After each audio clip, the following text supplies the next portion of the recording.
Welcome back to the Neuroblastoma Parent Global Symposium. My name is Nick Bird and I'm Chair of Trustees of Solving Kids Cancer UK. Before I introduce the next session, I'd just like to say a few words. There's been a lot of work across our three charities to make this event happen, and I couldn't be any prouder of everyone involved. I want to express my thanks to all of our sponsors and to each and every one of the expert speakers who have given of their time freely to come and talk and answer our questions. Our neuroblastoma community is the envy of many others in the paediatric cancer world in the way that families and experts can come together. I want to especially thank the Clinical Steering Committee for helping us to put together the agenda.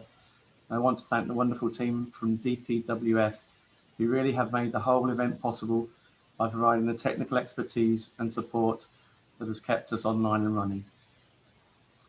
I may not be able to lead everyone in a round of applause today, but I can press this button on this gadget that was a favourite of my son Adam's, who died of neuroblastoma 7 years ago.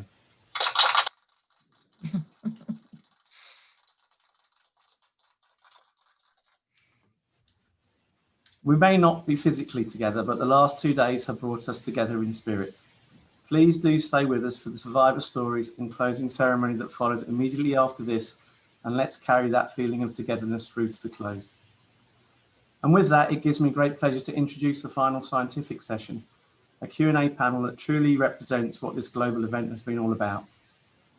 I'd like to introduce you to our expert panel, Dr. Daniel Morgenstern, who will chair the session, Director of New Agent and Innovative Therapy Programme at the Hospital for Sick Children in Toronto, Dr. Naveen Pinto, Principal Investigator at the Centre for Clinical and Translational Research at Seattle Children's Hospital, Dr. Juliette Gray, Clinical Lead in Paediatric Oncology and Haematology, University Hospital, Southampton, Dr. Cormac Owens, Consultant Paediatric Oncologist, Children's Health Ireland at Crumlin, and Dr. Toby Trahir, Senior Staff Specialist in Paediatric Haematology and Oncology at Sydney Children's Hospital, Australia. And with that, I will hand you over to Dr. Daniel Morgenstern. Many thanks, Nick. That's a lot of time to have to say doctor and oncology in a row, bit of a tongue twister. So many thanks everyone for joining us for this, the final scientific session of the event, and congratulations to all of you who've managed to make it this far. I'm conscious that this is now getting pretty late in the evening for people in the UK. And is that we have a number of questions that people have submitted in advance via the website or online that weren't addressed in previous sessions, and we'll tackle those first. But we really also want to hear from you, the ongoing participants in this meeting, about any other questions that you still have that have not been addressed in the session. And as with other sessions, you can put those in through the Q&A box at the bottom of the window, and we'll try and address those as we go through as well. So if you've not already had a chance to have your question asked and answered, now is your chance. And hopefully one of us on the panel will be able to give you an answer, or at least an attempt at an answer, depending on how difficult your question is for us. So from the topics that we've had questions from in advance, I want to start by talking about risk stratification for high-risk neuroblastoma, because I think this has been a hot topic, and essentially the questions of what can we do to stratify within the group of patients that at the moment we're treating just as one group with high-risk neuroblastoma. And one of those questions really is, are there subgroups within high-risk neuroblastoma, with some of those that have better survival and some that have worse survival? So I'll invite any of my colleagues to address that one if they want to. And if not, I'll make a start whilst they are. I mean, I think because this is partly what I covered earlier on today, I think we know at the moment that there's a very wide range of different patient diseases that we put into this single bucket of high-risk disease. There are patients with MYC amplified tumors that are just localized. There are older patients with metastatic disease, so that's disease that's spread. There are babies who have disease that's spread that would normally be considered to have a very good outcome, but whose tumors have MYC amplification, and we know that they need more treatment. And there are also patients with localized tumors that have unfavorable histology, so look a bit nasty down the microscope, that at least within the North American protocols are treated as high risk, although generally not currently treated as high risk within the CyPEN protocols. So I think we already know that there's a big mishmash of different patients that go into this high risk bucket. What I think we're less good at the moment is separating out the different treatments that they need. We're beginning to do some of that with the individual studies. So for instance, in the current high-risk study within COG, not all patients who have high-risk disease are eligible for the high-risk study, because in the high-risk study, we're thinking about increasing treatment further to see if that will help improve outcomes for the patients with the worst disease. But we think patients with high-risk disease that is more favorable, so those with localized tumors that are not MEK amplified, maybe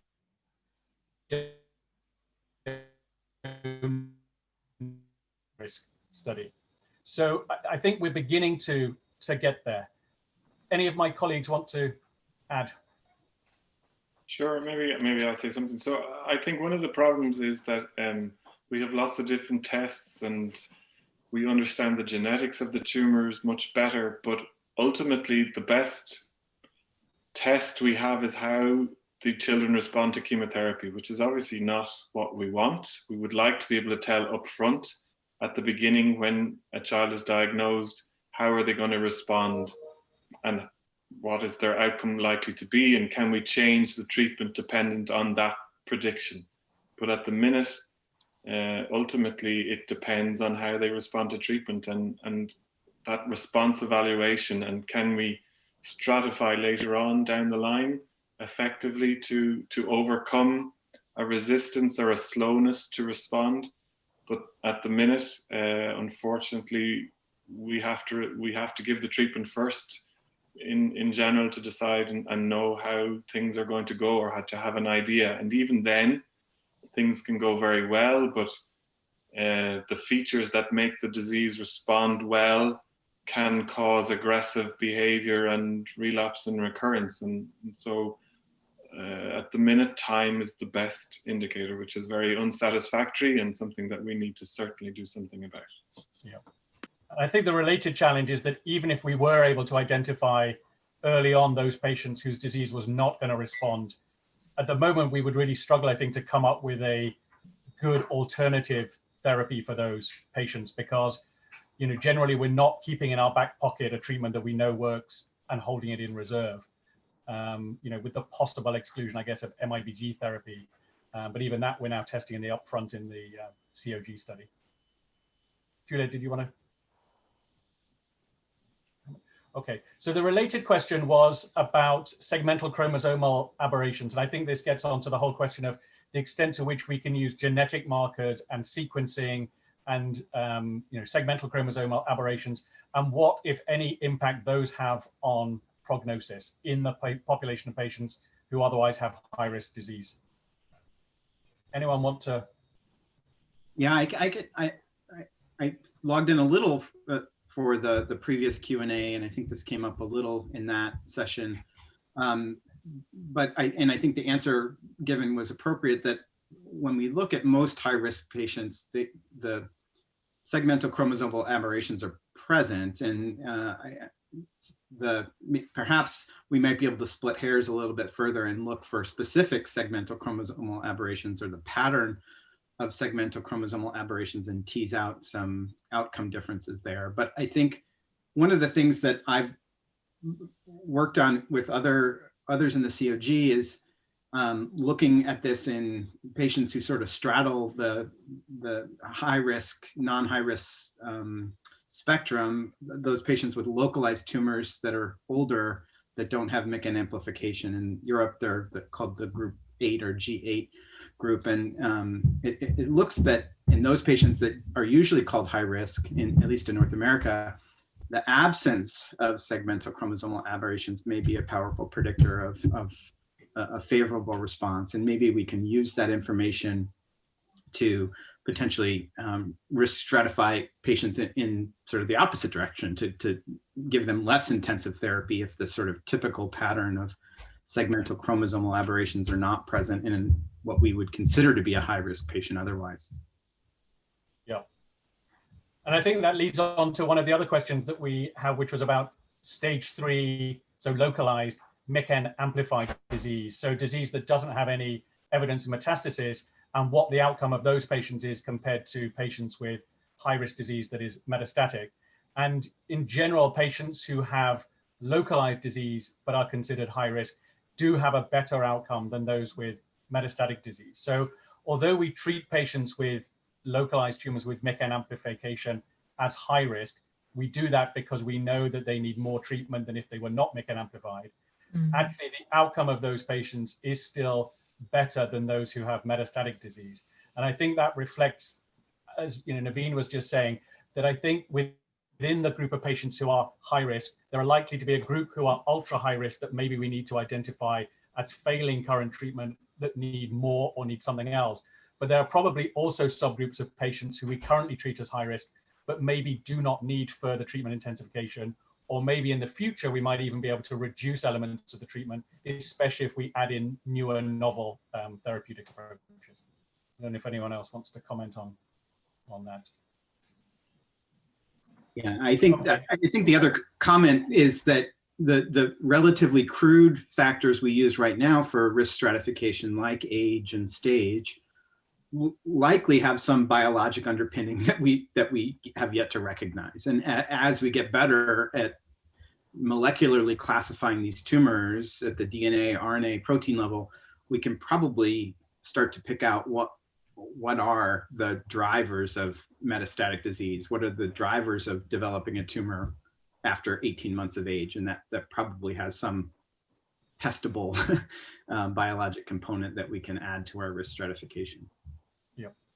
Okay, and then this question is specifically for my SciPen colleagues, which is asking, are there any statistical data on event-free survival and overall survival from the high-risk protocol in SciPen that is broken down to the level of age, stage, number of metastatic sites, MECAN amplification, response to induction therapy, and saying that apart from an older study related to CH1418, have there been any more recent data published on outcomes for these patients broken down by these various categories?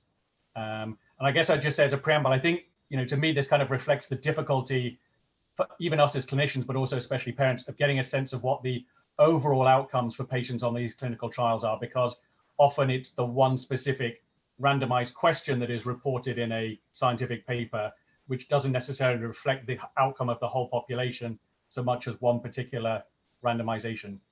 Juliet, Cormac, Toby, I don't know if you've got specific comments. That's a lengthy question. Yes is the answer is that yes, data is presented, but as Daniel has mentioned, usually the paper that is published about the trial talks about the efficacy of the treatment and in particular the toxicities, and that's something that we've been quite focused on.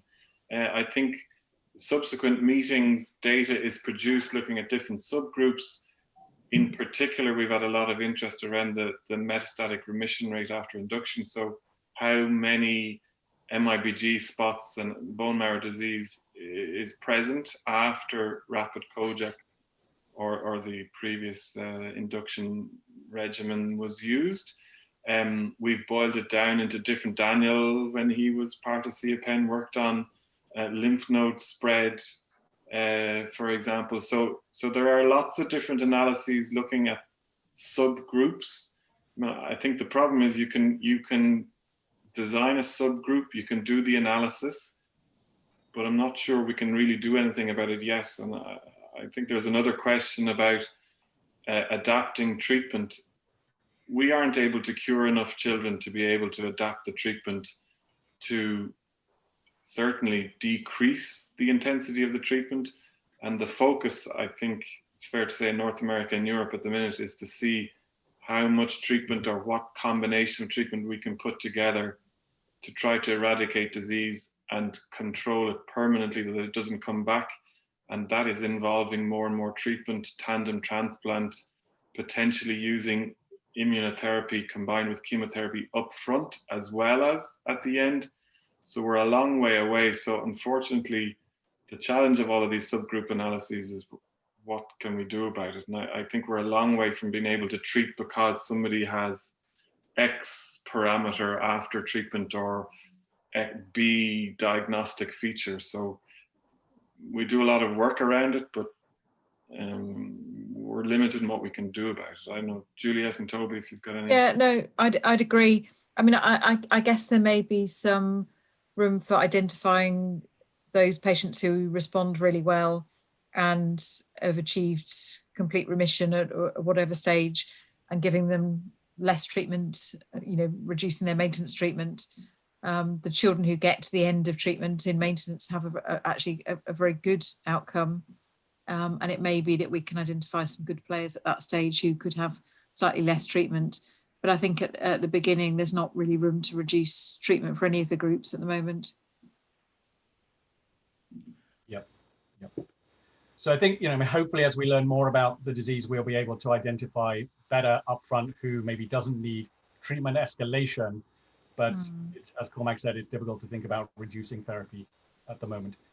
Okay, so I want to change topic and talk about minimal residual disease, because we've had quite a few questions about this and how it might be monitored. And I guess at the most basic level, a question about follow-up scans, and specifically, what follow-up scans do we think should be done at the end of treatment to monitor for relapse, and for how long? And related to that, when should we start thinking about looking at late effects? But I guess if we focus on the follow-up scan question first, I think this is a great and a potentially controversial question. So let's start with Australia maybe. Toby, what do you do in Australia in terms of follow-up for high-risk neuroblastoma?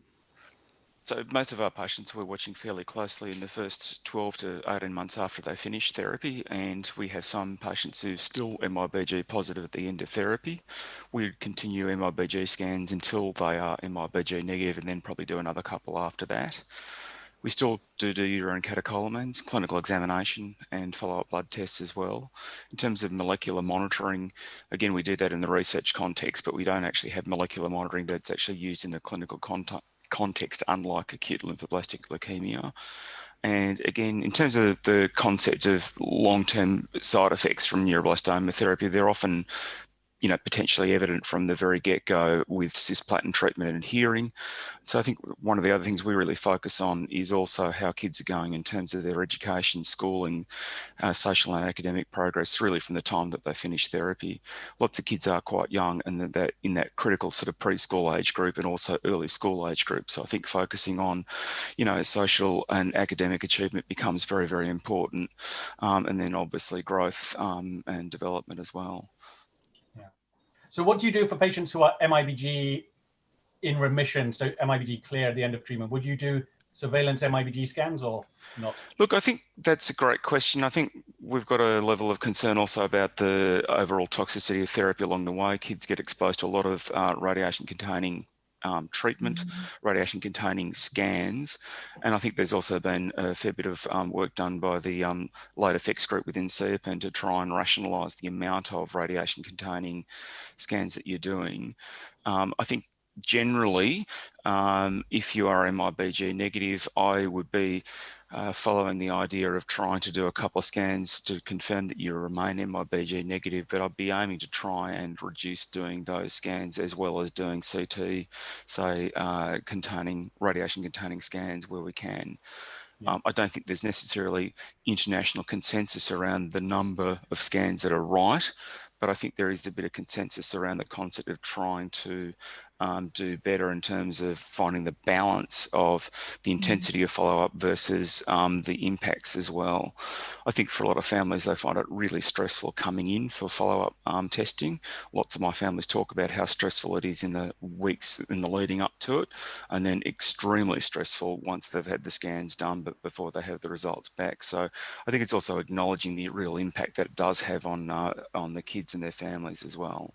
Yeah. And Juliet, Cormac, Europe, I think, probably takes a similar view. Yeah, I mean, in the UK, we certainly don't do many off-treatment MIBG scans unless there's still positive kind of MIBG spots at the end of treatment.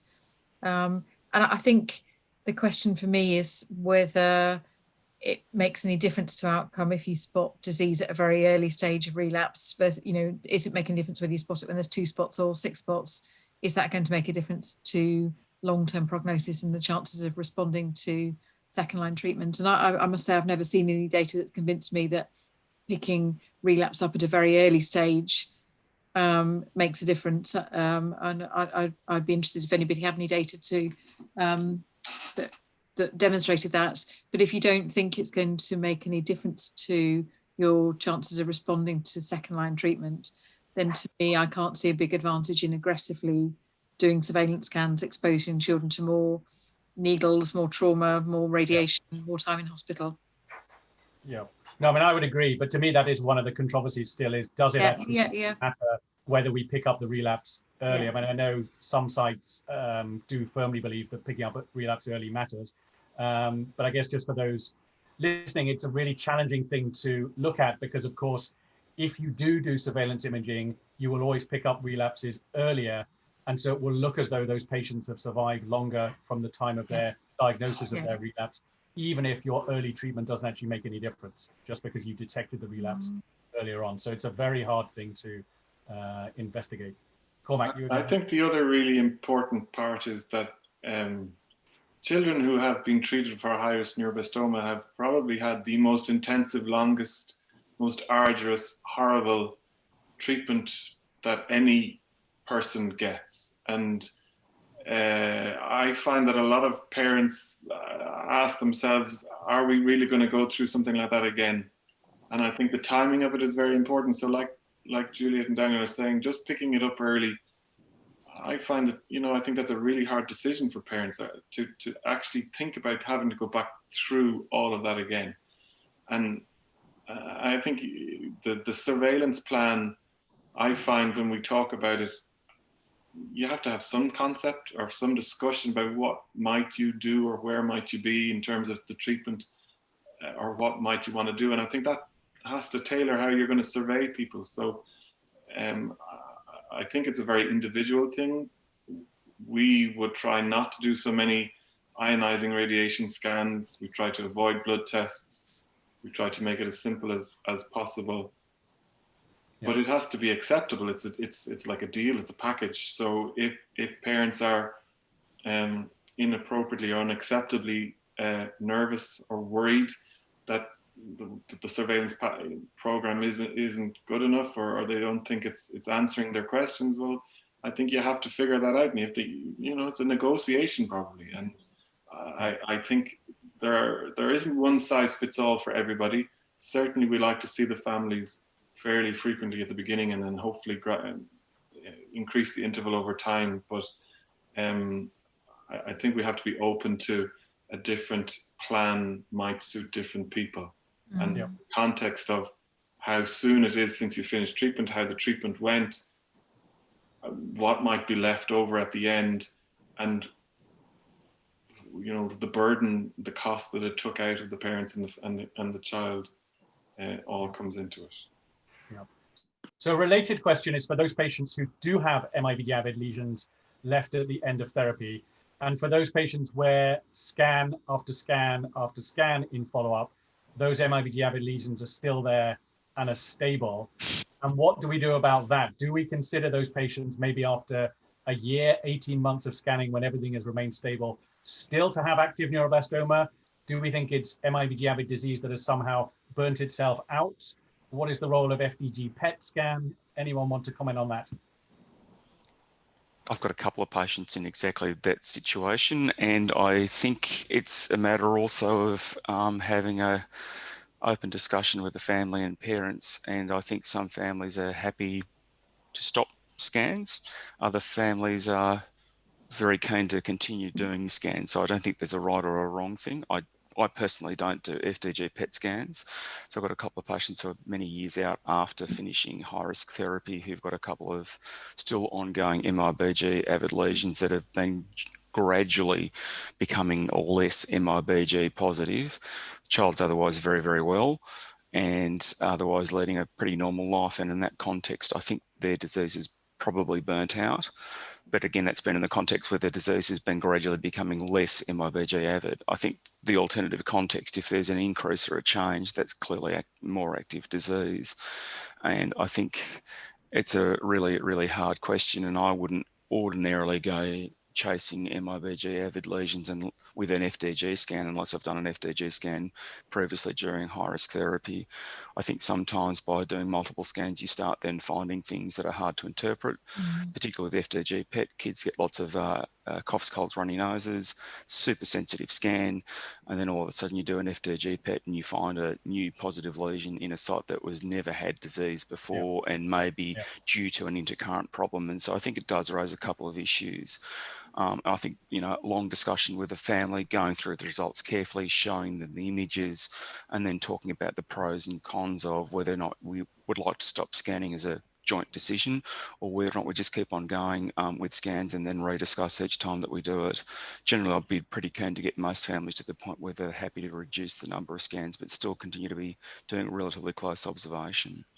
Yeah, I mean, we take a slightly different approach, I guess, that we quite like an FDG PET scan almost at the end, I guess, for those patients with, you know, not at the end of therapy, but those who've had stable MIBG-avid metastatic lesions, scan after scan after scan for maybe a year, and then consider doing an FDG PET, I guess, in the hope that if we demonstrate that the MIBG-avid lesions are not metabolically active, so don't take up FDG, that maybe that is evidence that it is disease that is burnt out. And I know there's some data that came out of MSK on that, and actually we're putting a publication together on that, that maybe in that context it can help to kind of reflect burnt out disease. Naveen, do you do similar, or? We do, yeah. I mean, you know, driven by some of these single institution experiences with that exact scenario you described, we may sometimes, again, in the same time frame, 12 to 18 months off therapy with residual MIBG avidity, can consider an FDG PET scan. But again, as Toby mentioned, it's a very individualized decision. Some families are just done with scans and don't want to add any additional scans. And some families, the anxiety that they get around scans is actually the lack of scans. And so it can be an individualized choice for family. Yeah, and I kind of say that if you've had 18 months of stability of MIBG spots, then doing a PET scan, then almost the fact that it's proven stable over that time is more reassuring than the PET scan. And if you're going to do a PET scan, I'd probably do it up at the end of treatment and use it to reduce the number of scans you do. Yeah. So difference opinion. Yeah, I think there's no hard evidence there. Related questions of this is, where are we at with molecular MRD monitoring? But does anyone want to talk about the technologies that are being looked at for molecular monitoring in the end of treatment setting? So we lost you a bit there, Daniel. Does someone want to take the question about where are we at with molecular monitoring in the remission setting for detection of relapse? I can start. So again, I think this is potentially goes back to some of the questions about treatment intensity. Again, acute lymphoblastic leukemia is a good example where having a test where you can monitor for disease presence, minimal residual disease, certainly helps risk stratify patients and can lead to some escalations or de-intensifications of therapy, whether diseases are present is not. And I think that is sort of the holy grail, right, for neuroblastoma, is that if we can monitor patients and determine with some degree of confidence that they're in a deep, deep remission, those are probably patients that you could consider therapy de-escalations. And then on the reverse, for patients that have persistent disease at the end of all their therapy, you certainly would worry potentially about those patients being at higher risk of relapse. We unfortunately are not yet at the era where we have those reliable markers in neuroblastoma like they do in leukemia, but I think people are working on them. I think that one of the challenges is there oftentimes isn't a DNA signature that is readily applicable to a wide variety of neuroblastomas. This, if we're using DNA or RNA, may have to be individualized to a given patient, which can be quite expensive. And so some lower tech versions of MRD assessment, right, that are being evaluated in the US at least, or in the North America, are circulating GD2, so looking for the protein and how much of that is circulating in the patient. But there is some work on circulating tumor DNA as well to see if that can be a reliable marker. And those are ongoing on the current high-risk study in the COG. And maybe I could say something about the rigor, that the overall challenge is that we need something that is almost a perfect test, and that the perfect test has a perfect outcome, but that you do something based on the perfect result, and that leads to a near certain outcome. And at the minute, you know, the ability of a true answer from the test might be able to pick out a group of children who have a 40 or a 30% chance perhaps of not doing as well as the group of children who didn't have that result. And that's a real problem, that if we are going to change how we treat children or give more treatment or drop treatment, it has to be a perfect result. And at the minute, we don't have, so we have lots of technologies and using PCR assays, but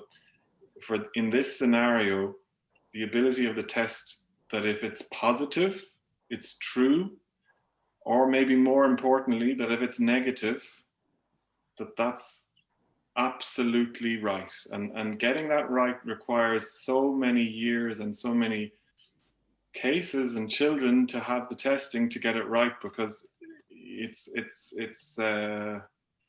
has to be perfect, because if you get it wrong, then it could lead to a disastrous outcome. Although I suppose the comment that I'd make, and just picking up what Navin was saying, although molecular testing has been quite expensive, there's been a huge explosion in genomic and genetic technology, and actually costs coming down a lot. And so that what was previously unachievable on a cost basis is actually much more achievable. I think the other comment I'd make, and particularly in Australia for all our high-risk cancer patients, we are doing a personalised medicine trial, and so we have a lot of genomic data that's available, and we are now beginning to look at making patient-specific markers for all of our high-risk solid tumour patients. And internationally, there's a huge amount of work that's going on ctDNA, circulating tumour cells, in both paediatric and adult setting. And I think there's a lot of opportunity for new assays to be able to be developed and used. I think the other context, which is also important, thinking about high-risk patients and also therapy specifically, and I know lots of the team in CAG have been doing this, but looking at the concept of trying to pick up early evidence of molecular markers of, say, disease resistance through ALK mutation, which is targetable. And I've seen them present data at the ANR meetings, which is exciting. Obviously, that's probably got a way to go to develop, but I think the pace of change is a bit different now in genomic and genetic technology. And although MRD assays have been used for almost 20, 30 years in acute lymphoblastic leukemia, I think there is the very real prospect, though, that we'll have a range of molecular and other assays which will be available to be used in the research and clinical trial setting to really understand what works and what doesn't work. I think the ideal from my perspective would be to have some assays during the early courses of therapy where you might be able to detect early molecular, say, ALK resistance or other markers, which you could then potentially add a therapy to.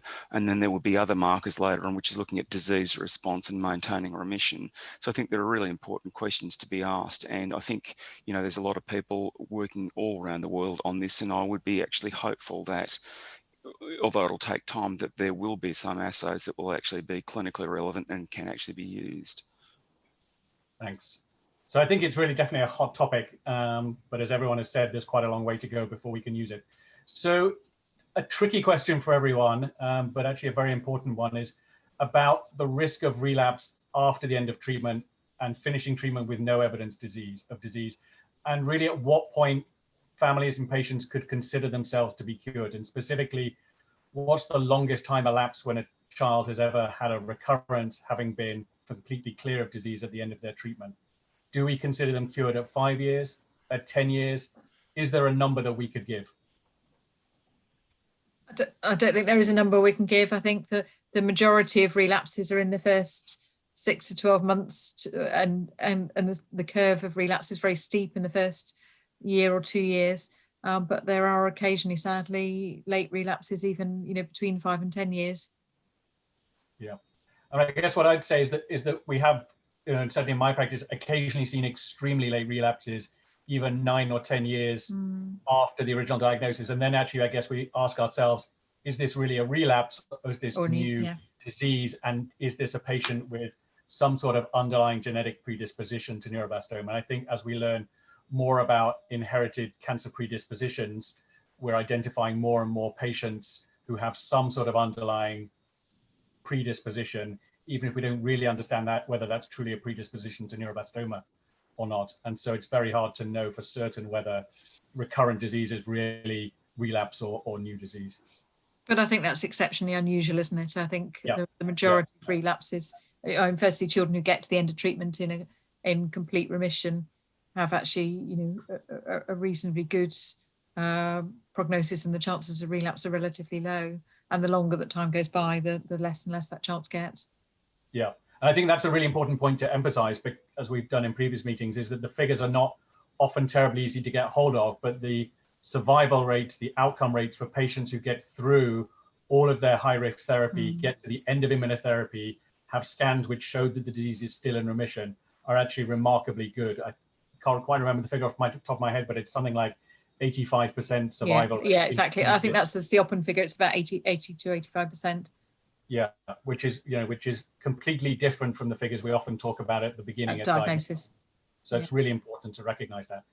And that leads very neatly onto some of the questions that we've had about maintenance therapies. And I guess we don't want to talk in detail about the DFMO and the vaccine, because I think there've already been other sessions on those. But I guess the opinions of the panel about where that is all going, whether we can foresee a world in which that rolls out more generally. And Toby, specifically a question for you about whether Australian centres would be interested in opening maintenance trial options if it was possible to do so. Maybe we'll start with that one whilst everyone else thinks. Absolutely. I suppose, again, also just thinking back to rhabdomyosarcoma in the last few years, that's been a very interesting topic. And again, it's been clear from the European EPSSG data that maintenance therapy in rhabdomyosarcoma does provide benefit. So I think, it's a really important concept to go back and explore in trials. And we would be very, very keen on actually having good randomized trials looking at maintenance therapy. I think potential scope for it, yes, be great. And I think this, I agree with Toby, and I think the importance is of randomization, right? Is that I think one of the hard parts about the current maintenance strategies is they're giving treatments to patients who are in remission, and without those, MRD markers that we talk about, we really have no way to assess in a very robust manner if these treatments are actually responsible for keeping patients in remission. And I think given the rarity of neuroblastoma, in my opinion, I think we're obligated to do randomized studies to really truly evaluate the effect of these strategies. It's one thing to do a single agent or a single arm study when you have a tumor and you're watching it shrink in response to that intervention. But in patients in remission, without a good marker to know whether you're keeping patients in remission, it's really hard to know these interventions are having a strong impact. No, I think I and I'm sure the others would agree with you. I think in a way that reflects the challenge of why this hasn't happened yet. I think because a randomized study requires more patients, obviously, than a single arm study to actually show a difference. And B, it's quite hard conceptually to plan a randomized study of a new treatment versus the standard arm, and the standard arm is no further treatment. So in terms of families participating in such a study, I think it would take a lot of thinking about from our point of view, because we'd have to talk to families about how this new treatment might be helpful, might be useful, but then they're going to enter into a randomized study where they may or may not get that treatment. And certainly for DFMO, for instance, at the moment, one of the challenges about trying to run a randomized study is that because DFMO is available in a non-randomized setting through some of the clinical trials that are open in North America, families who are really interested in it are probably less likely to want to be in a randomized study where there's only a 50% chance of them being allocated to a drug that they believe in. And I think this is something that I've said in previous meetings, that there is a bit of a a difference, I guess, between what we see as our responsibility as the scientists and the doctors to find out for certain the answer versus what maybe individual families want, which is potentially to try something, even if it's not proven to work, but on the basis that maybe it'll help. So, I mean, one of the specific questions that's asked is, do we think that there's going to be new knowledge out there on either DFMO or the vaccine that will help to advise? I think there might be some more data on DFMO coming out, because DFMO is now been included in the current COG relapse study, so a different setting for patients with active disease, and a highish dose of DFMO compared to that which is used in the maintenance. But that will be a randomized study comparing patients without DFMO and those with DFMO. So at least that will provide us with some initial evidence in a randomized study. Is DFMO an effective drug in neuroblastoma? Which is not the same as the maintenance question, but will help at least, we're waiting to see, is it possible to get to a randomized study at some point in the future? Yeah, absolutely. I think Did you want to? because of the different doses that the dose used in the maintenance trials has been lower than that when it's combined to chemotherapy. I think this question's almost actually suitable for the concept of doing a double-blinded randomized study. We haven't done a lot of blinded studies in pediatric oncology. They're often open label, which means the doctors and the patients know what treatment they're getting and what randomization they're on. But I think it's a really important question. Classically, the best sort of study design is a double-blinded style design where actually neither the patients nor the family knows what's their child's being given, but everybody's actually receiving something. I think, it's been very clear over the last 20 years, there have been lots of successful clinical trials run by many groups. And I think it's an important question. And the quicker you get the question answered, it also means the data is available to regulatory authorities. The drug gets approved, it gets funded, and it becomes available to the whole community. And I think, it's a matter of prioritizing efficient, effective study design, answer the question, get the data so that you can then move on. If it's effective, great, get the drug funded across the world so everybody gets access to it. Yeah. No, I think that's really important. And actually, that links it directly into a few related questions, which are, what should we or what do we advise our patients to do in the here and now, given that the knowledge we have is the knowledge we have? And specifically, a question for Juliet and Cormac, what do you advise and what should we advise families in the UK and Ireland about these options, and should they be fundraising? That's a really tough question. So, How do you advise them? So I think this is obviously something that comes up all of the time. It comes up right at the beginning of treatment. It comes up the whole way through treatment in terms of fundraising, and because of social media, people can see what's happening. They can see what other families are doing. They can see that other families are fundraising. There's much more open access to trials, and if you can afford it, you can go anywhere in the world almost and find something. My personal opinion is that we don't have the proof yet to say for sure that kids should get extra treatment at the end of what we consider the standard frontline treatment. I think families have their own opinions. They're very well educated, possibly the most informed families and parents in oncology. There's a huge network. It's obviously a very collaborative and supportive network. And I think parents have their own ideas. And I guess from a physician's point of view, one of the important tenets is more is not always better. And just because you can do something doesn't mean you should do something. And certainly if it's something that's toxic or likely to cause huge financial strain for families, or psychosocial impact, that needs to be considered very carefully. I guess one of the problems is that DFMO is pretty well tolerated in the way the maintenance trial gives it, and so people think, well, what's the harm? But I suppose as a physician giving treatment to somebody, we have to have good evidence and good data to think that there is a reason to do something. Because even if it's not toxic, there is still the stress around it. There are the scans. It's a different way of doing things.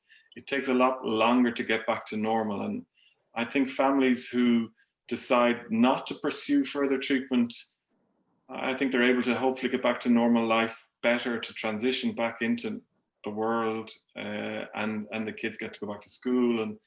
And I think that is always a positive thing. But you know, when families want to do it, we try to support them. We try to help answer questions. We try to interpret the medical data. But I do get frustrated when somebody says that such and such a thing was promised, or this is definitely going to help. There's no way that can be. We don't know that, and nobody can promise something. So if parents go in with an open mind and they're open to looking at the data, and they understand the potential implications, and they understand what's going on, then you know, you make the best decision at that time that you can for your family, and that's not wrong. But yeah, I suppose my general recommendation to families is there is no data to support extra treatment, and I think there are consequences of continuing treatment. Yeah. Julia, do you want to comment briefly, and then yeah, just to say, I think you have to, it has to be individualized, and we always try and support individual families' decisions. But I try and make sure that they're aware of the data we have about the outcome from children who are in remission at the end of treatment, and actually how good that is, because that's not necessarily widely known, and that's the context they should be making the judgment in. That they've had a child who's had an awful lot of treatment, and the prognosis for that child may now be very good, and weigh that up against the cost of not necessarily the financial cost, but the all the other tolls of going abroad for a prolonged period of time. Yeah, great. So we've only got about 12-13 minutes left, so I'm going to try some rapid fire questions. Some of these are going to be challenging to do at all in rapid fire. Completely different topic. What about the role of nutrition and non-conventional alternative medicine? Is it worth exploring to improve outcomes for neuroblastoma, particularly in resource-poor settings? Anyone want to tackle? So I think nutrition is hugely important. I think every aspect of how a child copes with chemotherapy, including their immune response, is probably dependent on their nutrition. And I'm not sure we focus enough on supporting it. Yeah, I would agree. And I think possibly the question or the danger is that people try restrictive diets, and I think we have no data to support that. No, I would support it. A balance. I think they're harmful. Yeah, so I guess it depends on what we mean by nutrition.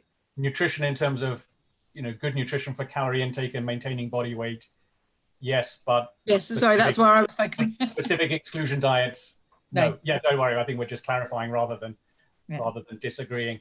And other alternative therapies.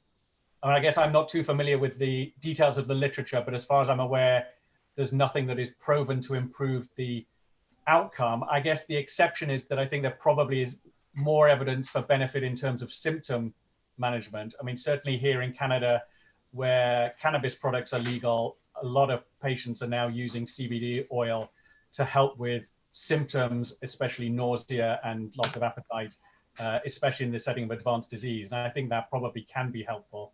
But again, I'd say it's important to recognize that that is not about treating the neuroblastoma as a cancer. That's about supporting the toxicities. Naveen, did you want to? Yeah, and just to add to that, there may be situations where your physician may discourage the use of those products because there is some data that these drugs are metabolized by the liver and can interact with other investigational agents. So if you're, again, I think there may be some benefit, but there are potentially also risks. Okay, turning to radiotherapy. Naveen, why does COG irradiate remaining metastatic spots when Cypen doesn't? It's a great question. I guess I could have asked the Europeans, but I'm pretty happy.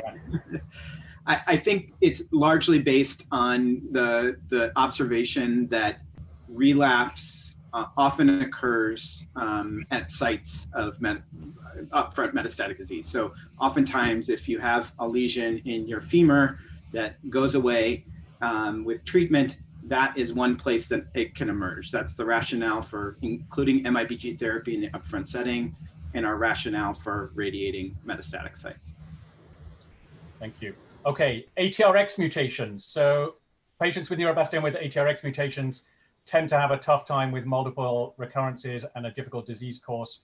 Does anyone have any thoughts about how we could personalize therapy for those patients? I think there's some data coming out of Pat Reynolds' lab in the United States in Texas, where he's trying to target ATRX. Certainly, if we can find a drug that can target ATRX, which seems to immortalize neuroblastoma cells, and those patients tend to have these protracted courses where they may be months or years between relapses without receiving any interval therapy. So really a different pattern of relapse in patients with ATRX, and certainly if we could find a target for those, I think they're a biologically distinct group of neuroblastomas. Yeah, I mean, one of the potential targets comes from work done at the Royal Marsden in the UK, I think, where there was some data, at least in the lab, that ATRX mutant neuroblastoma may be responsive to PARP inhibitors. And so there's discussion going on at the moment and about a potential clinical trial for patients with ATRX using those drugs. I mean, I think for the future, it's definitely a group of patients that we will pick out and manage separately, but we don't quite have the drugs yet ready for them, I think is the challenge. Okay, a tricky question, I guess, in terms of the announcement about the 85% survival or the 80% survival for patients at the end of treatment. Does anyone have any thoughts about how that's broken down depending on sort of where you started and whether you have MEK amplified disease or multiple metastatic sites versus localized disease, or is that an overall figure? I think that's an overall figure, and I think certainly for CEOPAM we haven't got that breakdown.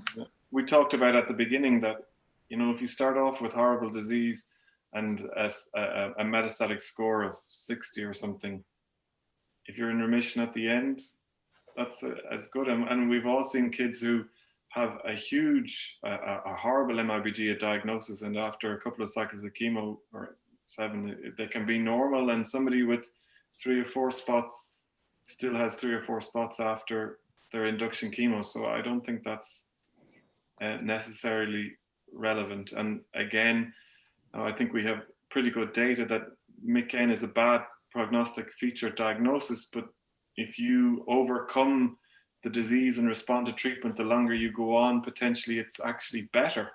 That I mean, it sounds really weird, but it might provide some advantage if you're a longer term survivor.